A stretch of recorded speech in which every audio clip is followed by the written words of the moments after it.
آغاز میں بات کرتے ہیں کہ چین اور روس نے بھی افغان سرزمین سے پھیلتی دہشت گردی پر شدید تشویش کا اظہار کر دیا ہے۔ مشترکہ اعلامیے میں قرار دیا کہ طالبان رژیم ناجائز تسلط کو برقرار رکھنے کے لیے عالمی دہشت گرد تنظیموں کی سرپرستی کا خطرناک کھیل کھیل رہا ہے۔ چینی صدر شی جن پنگ اور روسی صدر ولادیمیر پوٹن کی ملاقات کے بعد مشترکہ اعلامیہ جاری کیا گیا۔ کہا گیا افغان سرزمین سے جنم لینے والی دہشت گردی اور انتہا پسندی پڑوسی ممالک اور عالمی امن کے لیے خطرہ ہے۔ افغانستان میں پائیدار امن، مستحکم سیاسی نظام اور سیکیورٹی کا فوری قیام ناگزیر ہے۔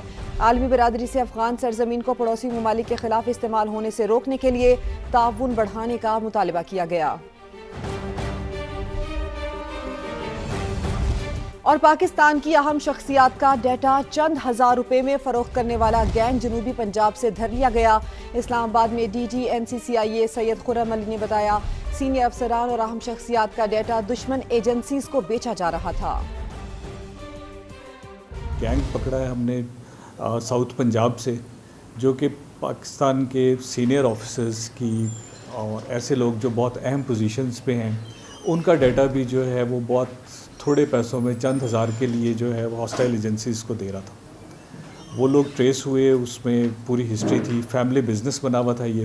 تو ہمارے جتنے بھی امپورٹنٹ ڈیٹا کے ریسورسز ہیں وہاں پہ انہوں نے ایکسیس بنائی ہوئی تھی۔ جو لوگ اس کو ڈیٹا دے رہے ہیں ان کو بھی ہم ضرور شامل تفتیش بھی کریں گے اور گرفتار کریں گے۔ پنجاب حکومت کی جانب سے آئندہ مالی سال کے بجٹ کی تیاریاں۔ نئے مالی سال کے بجٹ میں نجی شعبے کو شریک کیا جائے گا۔ تمام محکموں کو کم از کم 30% نئے ترقیاتی منصوبے پبلک پرائیویٹ پارٹنرشپ ماڈل کے تحت تیار کرنے کا حکم دیا گیا ہے۔ تفصیلات جانتے ہیں عباس نقوی سے۔ جی عباس، آگاہ کیجیے، کیا تفصیلات ہیں؟ جی دیکھیں، پنجاب حکومت کی جانب سے نئے مالی سال کی بجٹ کی تیاریاں تیزی سے جاری ہیں اور نئے بجٹ میں نجی شعبے کو ترقیاتی منصوبوں میں شامل کرنے کا فیصلہ کر لیا گیا ہے۔ متعدد محکموں نے پبلک پرائیویٹ پارٹنرشپ منصوبوں کو تجاویز تیار کر کے دے دی ہیں۔ سڑکوں اور عمارات کی تعمیر سے متعلق اہم تجاویز جو ہیں وہ مرتب کر لی گئی ہیں۔ سینئر وزیر مریم اورنگزیب کے ڈیولپمنٹ بجٹ میں پبلک پرائیویٹ پارٹنرشپ کو ترجیح دینے کی ہدایت کی گئی ہے، جبکہ اس کے ساتھ ان کا یہ بھی کہنا ہے کہ سالانہ ترقیاتی پروگرام 2026-2027 میں 30% منصوبے نجی شعبے کی شراکت سے مکمل ہوں گے۔ تمام محکموں کو 30% نئے منصوبے پبلک پرائیویٹ پارٹنرشپ ماڈل کے تحت تیار کرنے کا حکم دیا گیا ہے۔ سرکاری محکموں کو ترقیاتی تجاویز پبلک پرائیویٹ پارٹنرشپ میں پیش کرنے آپ کا بہت شکریہ۔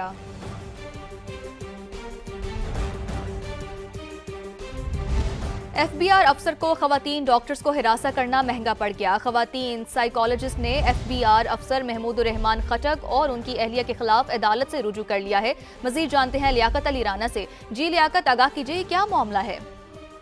دیکھیں، additional and district and session جج میں دو خواتین سائیکولوجسٹ نے درخواست دائر کی تھی کہ ایف بی آر افسر اور اس کی اہلیہ ایف بی آر افسر محمود الرحمان خٹک ہے، جبکہ ان کی اہلیہ انیلا خٹک مسلسل انہیں ہراساں کر رہی ہیں۔ ان کا بچہ ان کے پاس زیر علاج تھا، جس میں انہوں نے نہ صرف پیسے بھی واپس لیے زبردستی گن پوائنٹ پر، اور اس کے ساتھ ساتھ ہراساں کر رہے ہیں۔ تو عدالت نے متعلقہ حکام کو ہدایت کی ہے کہ ایف بی آر افسر کو ہراسمنٹ سے روکا جائے، خواتین ڈاکٹر کو ہراساں نہ کیا جائے۔ عدالت نے ایف بی آر اور دیگر کو نوٹس بھی جاری کر دیے ہیں، نوٹس بھی جاری کر دیے گئے ہیں۔ اپڈیٹس کے لیے آپ کا بہت شکریہ۔ اور ایف آئی اے سی پورٹ کی کارروائی، سنگاپور کے بحری جہاز پر سفری دستاویزات کے بغیر برمی شہری کی موجودگی کا انکشاف ہوا ہے۔ برمی شہری کے پاس سی مین سروس بک موجود نہیں تھی۔ یہاں معاملہ ایف آئی اے سی پورٹ کی کارروائی، سنگاپور کے بحری جہاز پر سفری دستاویزات کے بغیر برمی شہری کی موجودگی کا انکشاف ہوا۔